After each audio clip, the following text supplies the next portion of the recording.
ৰাজ্যত এতিয়া তীব্ৰ খৰাং বিপদত পৰিছে ৰাজ্যৰ বহু কৃষকৰ মাকৈ বড়ো ধানকে ধৰি ৰবি শস্যৰ খেতিত ব্যাপক প্ৰভাৱ পেলাইছে এই তীব্ৰ খৰাঙে। আনফালে এজাক বৰষুণৰ বাবে গ্ৰীষ্মকালীন শস্যৰ খেতি যেনে লাও কোমোৰা কেৰেলা আদি শস্যৰ খেতিৰ বাবে ৰৈ আছে কৃষকসকল। বৰষুণ অহাৰো কোনো উমঘাম নাই।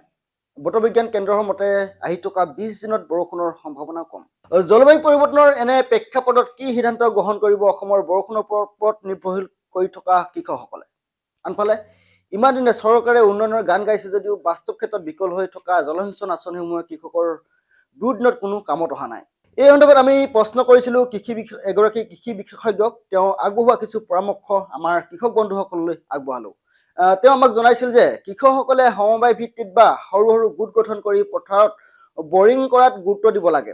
আৰু তেওঁ পৰামৰ্শ দিয়ে যে ব্যক্তিগতভাৱে খৰচ কম কৰিবলৈ চৰকাৰে PM কুসুম আঁচনিৰ বাবে আবেদন কৰিবলৈ তেওঁ আমাৰ কৃষকসকলক আহ্বান জনাইছে।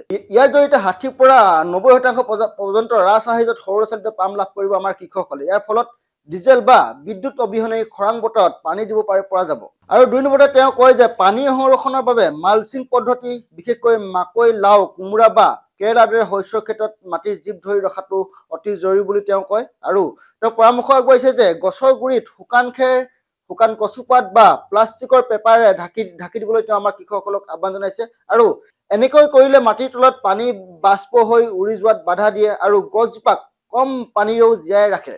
3 নম্বৰ তেওঁ টোপাল জলসিঞ্চন বা ড্ৰিপ ইৰিগেশ্যনৰ কথা আমাক কয়। তেওঁ কয় যে গ্ৰীষ্মকালীন শস্য যেনে কেৰেলা লাও আদিৰ বাবে সমগ্ৰ পথাৰখনত গোটেই পানী দিয়াৰ প্ৰয়োজন নাই। আৰু তেওঁ পৰামৰ্শ আগবঢ়ায় যে বাঁহৰ পাইপ বা প্লাষ্টিকৰ পাইপ ফুটা কৰি কেৱল গছৰ গুৰিত টুপ টুপকৈ পানী দিয়াৰ ব্যৱস্থা কৰক। আৰু ইয়াৰ ফলত পানীৰ অপচয় কম হ'ব আৰু থকা যিখিনি কম পানীখিনি অধিক মাটিত খেতি কৰিব পৰা যাব।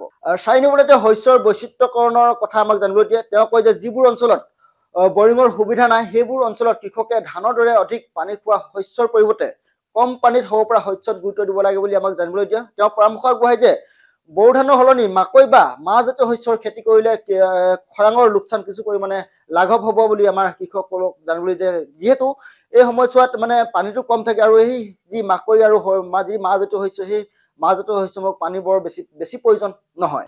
5 নম্বৰতে তেওঁ চৰকাৰী পক্ষক হেঁচা দিবলৈ আহ্বান জনাইছে আৰু শস্যৰ যি বীমা আছে সেই বীমা কৰিবলৈ তেওঁ আমাৰ কৃষকসকলক আহ্বান জনাইছে। যিহেতু চৰকাৰী জলসিঞ্চন এটা বিভাগ আছে আৰু সেই বিভাগ এতিয়া বৰ্তমান কুম্ভকৰ্ণৰ নিদ্ৰাত আছে বুলি আমাক তেওঁ জানিবলৈ দিছে। যে সেয়ে কৃষকসকলে স্থানীয় কৃষি বিষয়াৰ যোগেদি ক্ষতিপূৰণৰ দাবী উত্থাপন কৰিব লাগে বুলি তেওঁ পৰামৰ্শ আগবঢ়াইছে। আৰু তেওঁ আৰু কয় যে প্ৰতিগৰাকী কৃষকে যাতে প্ৰধানমন্ত্ৰী ফচল বীমা যোজনাৰ অধীনত নিজৰ শস্যৰ বীমা কৰে সেইটো নিশ্চিত কৰিব লাগে। খৰাঙৰ বাবে খেতি নষ্ট হ'লে এই বীমাৰ জৰিয়তে আৰ্থিক লোকচান ভৰিব পৰা যাব। আমি আশা কৰিছোঁ আমাৰ যি কৃষি বিশেষজ্ঞৰে যিখিনি পৰামৰ্শ আগবঢ়াইছে সেই পৰামৰ্শখিনিয়ে নিশ্চিতভাৱে আমাৰ কৃষকসকলক কিছু পৰিমাণে সহায় কৰিব। ধন্যবাদ।